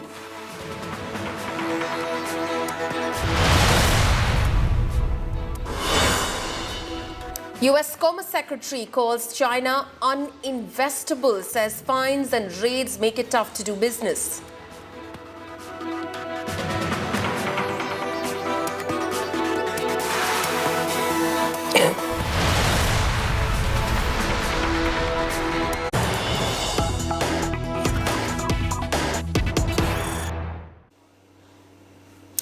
BJP MLA promotes Congress guarantees scheme. Somashekar, in fact, promotes Congress scheme on Meta. Karnataka government to launch Grihalakshmi scheme. Somashekar is in talks with the Congress to jump ship. He, who is in talks with the Congress to jump ship, is promoting the Congress's guarantee schemes. Grihalakshmi, which is in fact to be launched today. Somashekar took to social media to promote the guarantee scheme by the Congress government. Somashekar, who is the BJP MLA, is set to be in talks with the Congress to jump ship. So that could be a blow for the Bharatiya Janata Party in Karnataka, with the Congress there wooing away one of its MLAs. At least that's what it seems like, with Somashekar, in fact, setting the cat among the pigeons with that social media post. Let's listen in to Somashekar. ಇದುವರೆಗೂ ಕಾಂಗ್ರೆಸ್ ಬರ್ತೀನಿ ಅಂತಾನು ಕೂಡ ಎಲ್ಲೂ ಹೇಳಲಿಲ್ಲ, BJP ಬಿಡ್ತೀನಿ ಅಂತಾನು ಕೂಡ ನಾನು ಎಲ್ಲೂ ಕೂಡ ಹೇಳಲಿಲ್ಲ. ಕೆಲವರಿಗೆ ಏನಾಗಿದೆ, ಸರ್ಕಾರದ ಯೋಜನೆಯನ್ನ ಇವರು ಮಾಡ್ತಿದ್ದಾರೆ ಅಂತಕ್ಕಂಥದ್ದು. ಸರ್ಕಾರದ ಯೋಜನೆ ಮಾಡಬಾರ್ದು ಅಂತಕ್ಕಂಥದ್ದು ಎಲ್ಲಿದೆ? ಅದಕ್ಕೆ ಈ ಸರ್ಕಾರ ಏನ್ ಯೋಜನೆ ಮಾಡ್ತಾ ಇದ್ದಾರೆ ಅದನ್ನ ಜನಸಾಮಾನ್ಯರಿಗೆ ತಲುಪಿಸೋದು ಹೆಂಗೆ ಅಂತಕ್ಕಂಥದ್ದು ಕೂಡ ಯೋಚನೆ ಮಾಡಿದ್ದೇವೆ. ಅದು ತಲುಪಿಸ್ತಕ್ಕಂಥದ್ದು ವ್ಯವಸ್ಥೆ ಮಾಡ್ತಾ ಇದ್ದೇವೆ. ಅದೊಂದು ಹೊರತುಪಡಿಸಿದ್ರೆ ಇದರಲ್ಲಿ ರಾಜಕಾರಣ ಏನಿಲ್ಲ. My colleague Anagha Keshav is now joining me live from Bengaluru on this. Is this indicative, Anagha, of Somashekar's intent to join the Congress?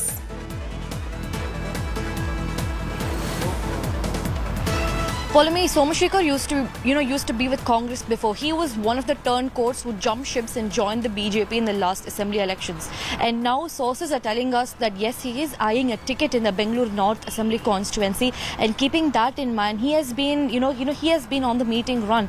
He has been meeting DK Shivakumar. He even met the Chief Minister Siddaramaiah just few days back. So a lot of eyebrows were raised given the fact that Somashekar used to be in Congress before, and now just ahead of Lok Sabha elections, he's on the meeting run, meeting all the big wigs of the state Congress leadership.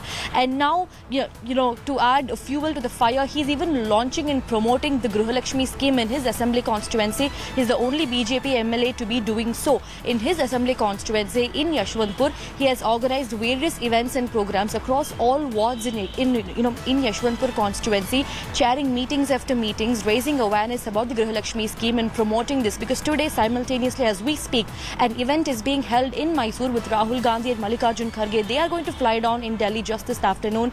And simultaneously, Somashekar in his constituency, remember he's from the BJP at this point, he's also promoting and raising awareness about this particular scheme, totally adding more, like raising eyebrows. If, is ST Somashekar really going to jump ships once more to his favour and join the Congress back in order to get that most crucial Bangalore North ticket?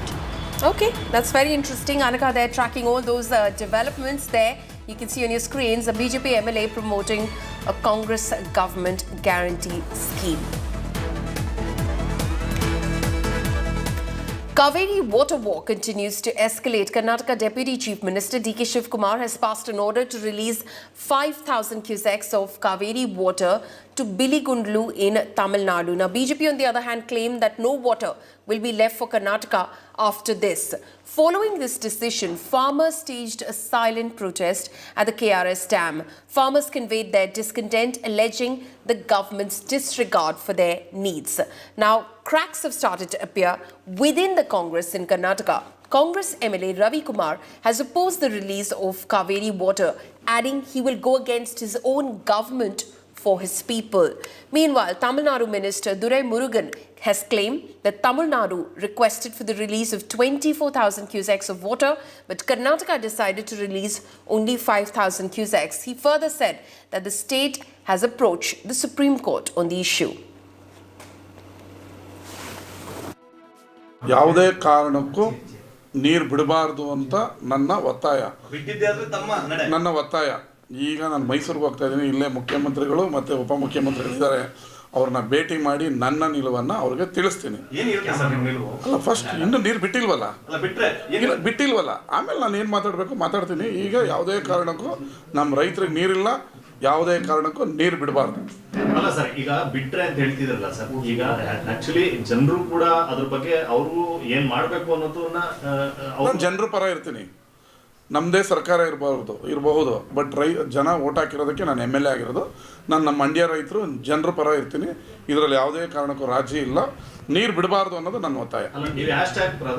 It is very unfortunate that this Cauvery issue between Karnataka state and Tamil Nadu state is a very long going issue which has been there for decades together. The Karnataka official joined an online conversation. They wouldn't even come to the conversation spot like the Tamil Nadu officials went there and represented the state and asked for the rights. Same would the Karnataka officials should also come and try to come to some kind of a solution which doesn't affect both the states. So let the authority come on that.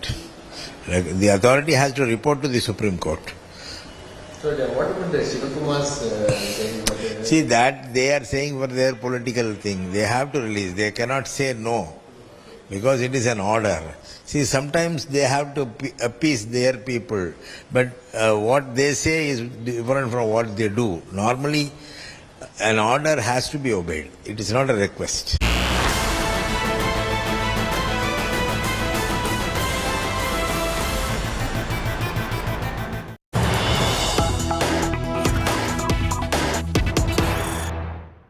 News coming in right now. Team India's meeting schedule has now been accessed by India today. An informal meet tomorrow from 6:30 p.m. to 8:30 p.m.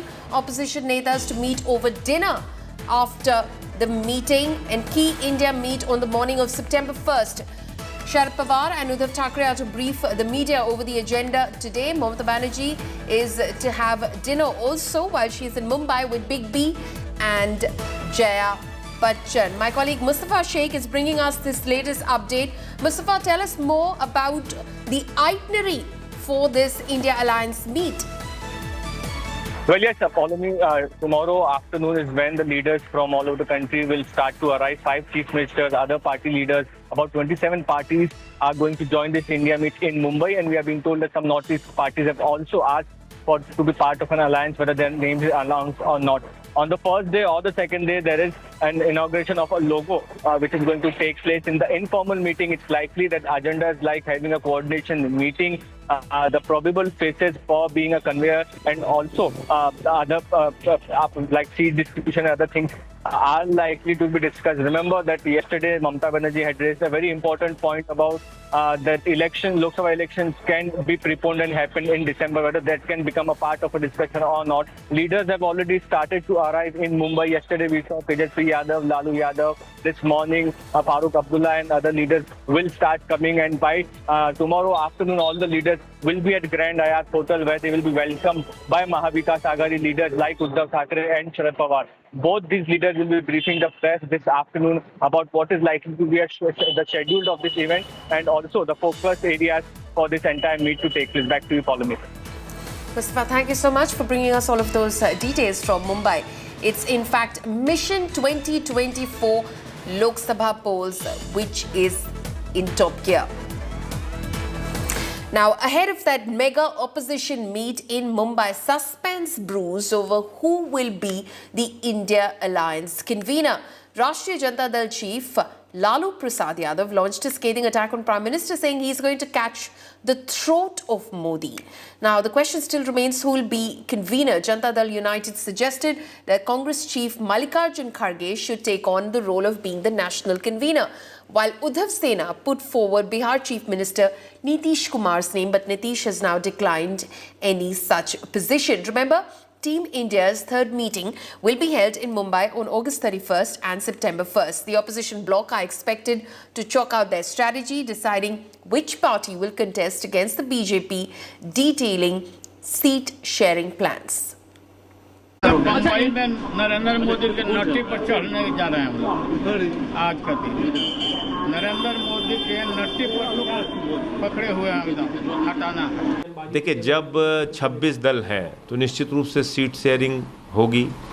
कौन कहां से लड़ेगा, कितनी सीटों पे लड़ेगा, ये सारा विषय मैं कह रहा हूं आपसे कि ये जो बैठक होगी उस पे उसके अंदर तय होगा। आम आदमी पार्टी के दिल्ली और पंजाब के अलावा मैं कह रहा हूं अभी मैं कुछ भी कहने की स्थिति में नहीं हूं।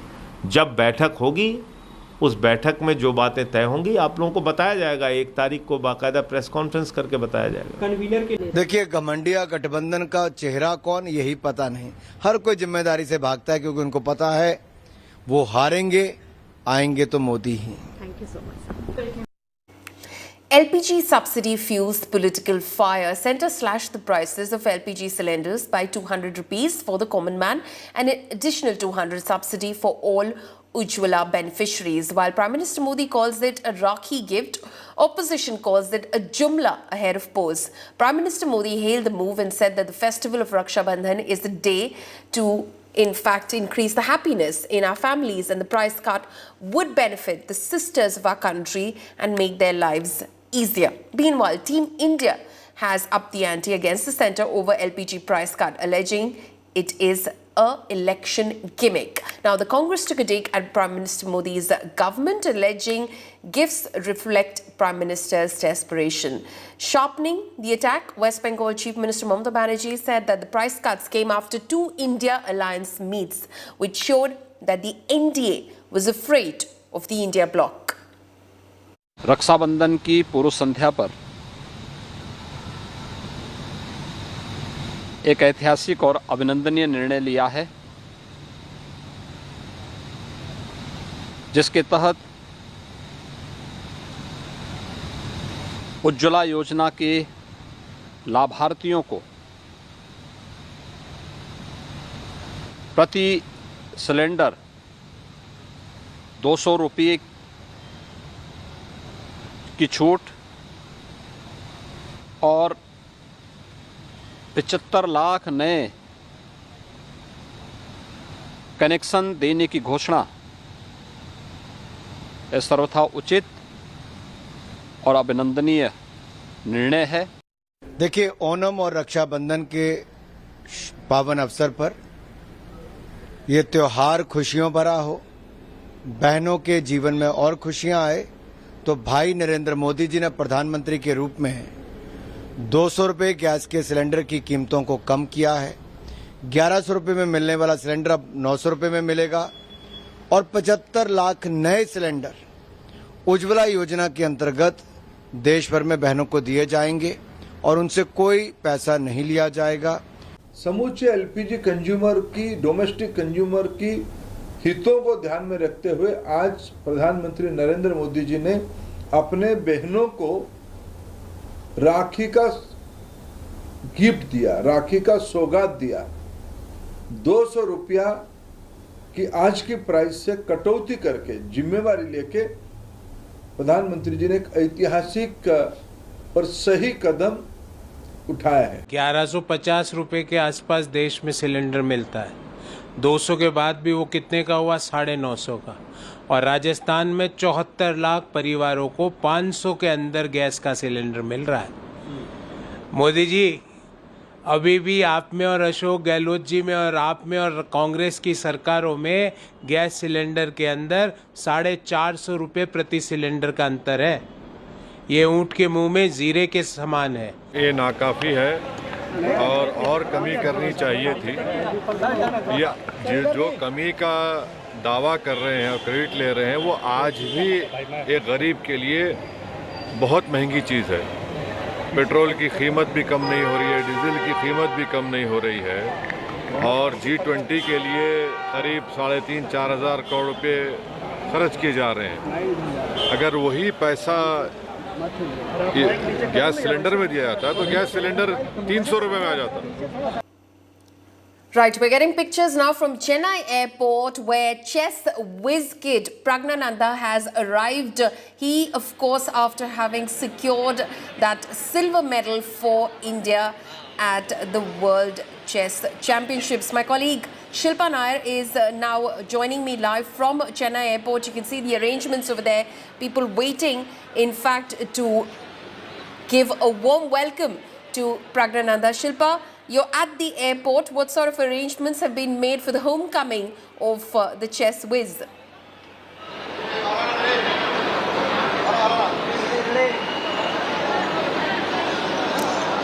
Shilpa, am I audible?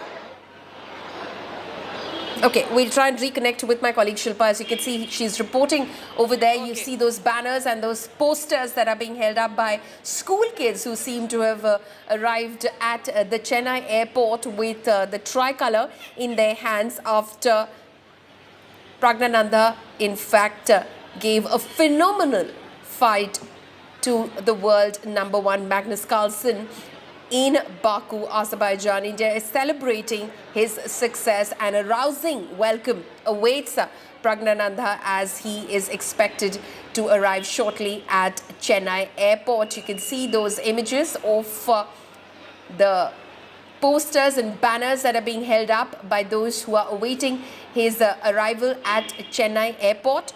Okay. Shilpa, if you're able to hear me, take us through the preparations that have been made and who all are waiting at the airport to welcome Pragnananda.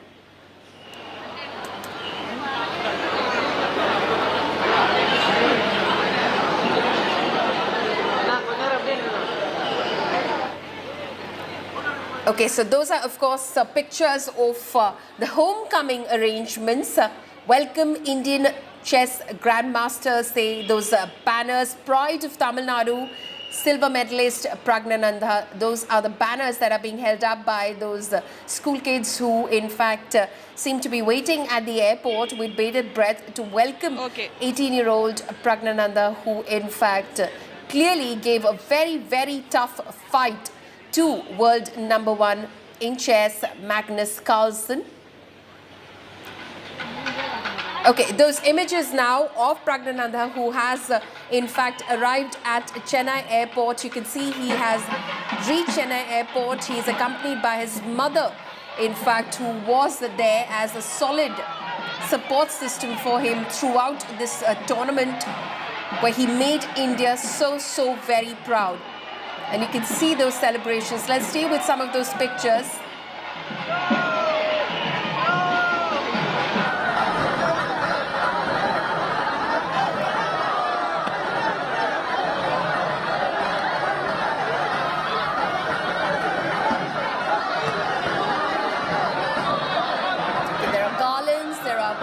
There are posters, there's some music which awaits Pragnananda as he returns home after making India so very proud at such a very young age. A long future in chess awaits the Indian Grandmaster.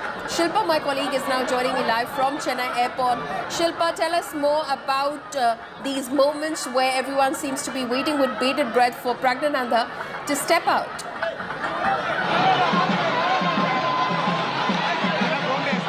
Well, Paulami, a lot of celebration here as we speak. Flower petals being showered on Praggnanandha, someone who's made the entire country proud. He, of course, emerged as the runner-up in the World Chess Cup. He was competing against world number 1 Magnus Carlsen. There was a tiebreaker that happened in the final round, and in that tiebreaker, Praggnanandha, in a nail-biting finish, he emerged as the runner-up.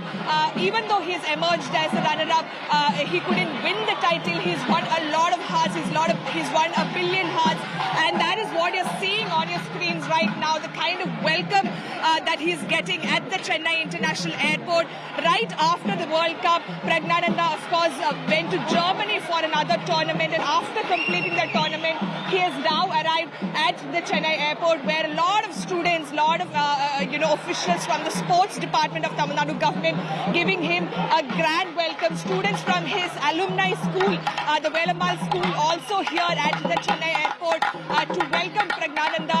His mother, of course, remember those pictures of his mother also won a lot of hearts. The manner in which she stood by her son's side, the kind of sacrifices she's made, those pictures had gone viral on social media platforms. So her mother, along with his mother, along with Praggnanandha, right now getting a warm welcome at the Chennai Airport, and officials from the sports department are here to welcome him. And what we're given to understand at this will be meeting with the Sports Minister Udayanidhi Stalin and also Chief Minister M.K. Stalin right after Praggnanandha emerged as a runner-up. Chief Minister M.K. Stalin spoke to Praggnanandha over a video call. He extended his congratulations, told him how proud the entire country is, and also extended an invitation for his mother and Praggnanandha to come meet the Chief Minister. So we are expecting an official felicitation of sorts to take place now that he's reached Chennai, and you can see the kind of push and pull that's happening. A lot of people, just swarming at the Chennai Airport just to catch a glimpse of this grandmaster, of this prodigy, chess prodigy. That is the kind of excitement, and that's the kind of achievement that he's managed to make at this very young age. Absolutely. We're seeing those pictures, Shilpa, that you're bringing to us from Chennai International Airport, where chess grandmaster Praggnanandha has just arrived. He, of course, made India so proud in Baku, Azerbaijan. He went from there. He didn't stop at that. He went from there for another tournament to Germany, and now he's returned to his homeland. He is in India. He's arrived, and you can hear the music, the celebrations, the dancing, the warm welcome which is being given to the 18-year-old who has made India so very proud. There you see Praggnanandha on your screens right now. The media, of course, trying to get in a word from Praggnanandha as well.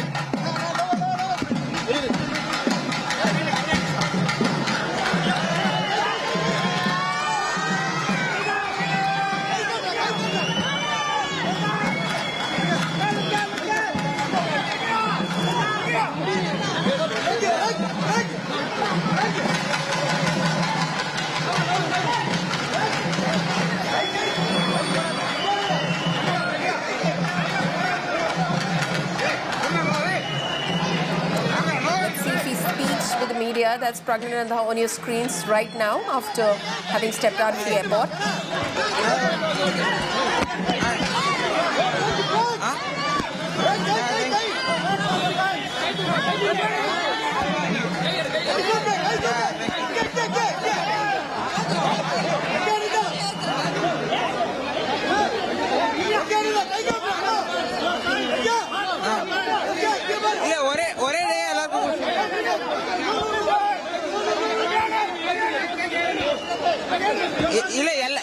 எல்லாரும் அறந்துட்டா எல்லாரும்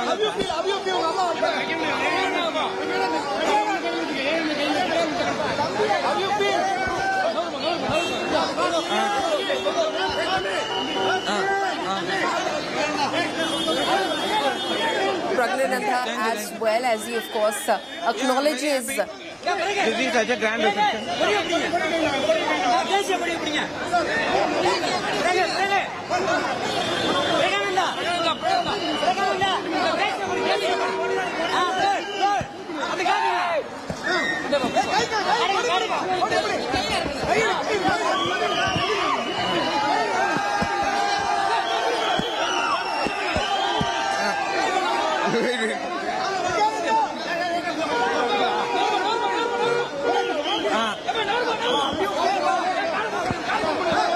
Chaos there at the airport. Obviously, there are a lot of fans, supporters, those who want to celebrate Pragnanandha and his success today.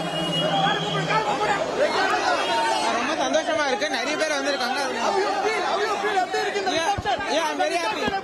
I'm very happy to see so many people coming here, and it's good for chess.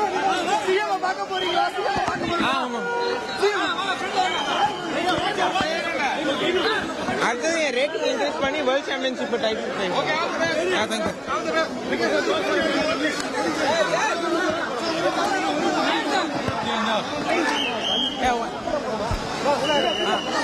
Just that are coming his way,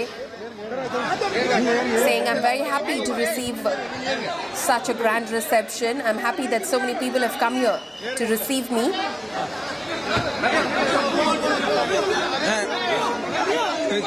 Yeah, I'm very happy to see someone. Thank you.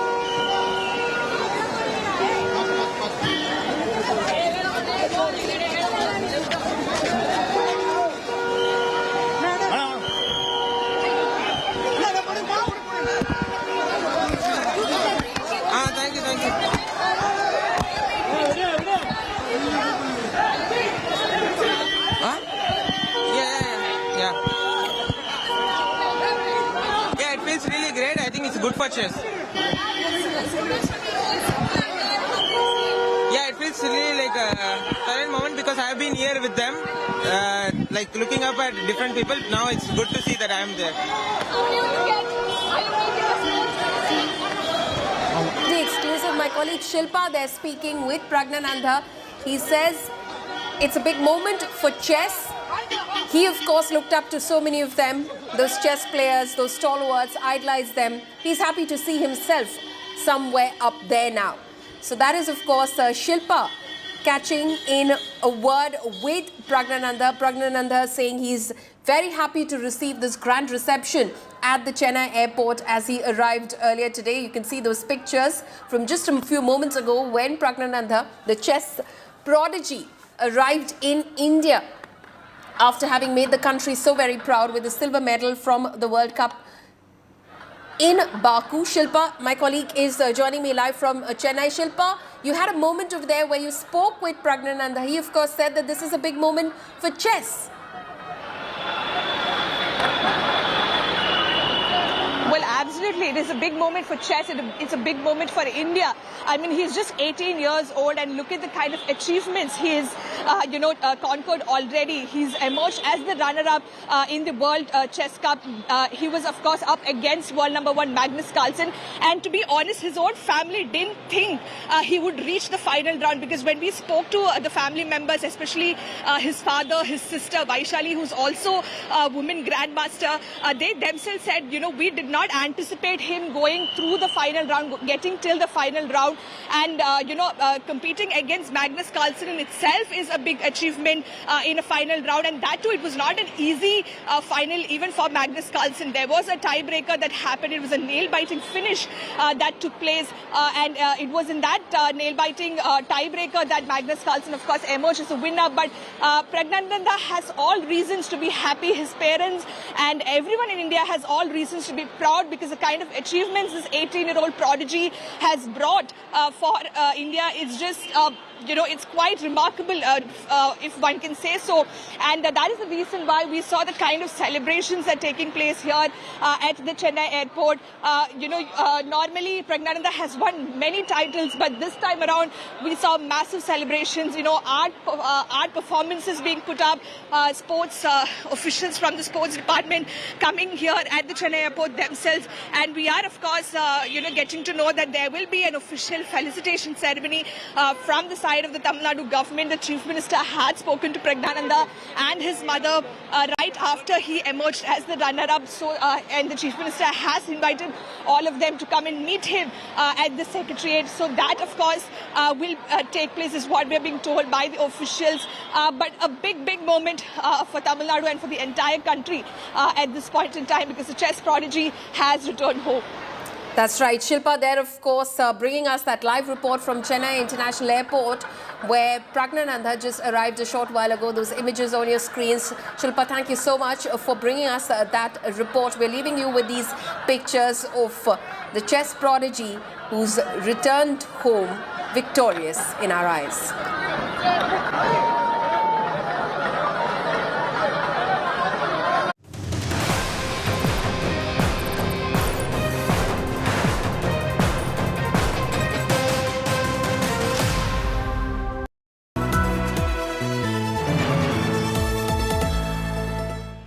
Again, India Today wins Best Channel of the Year.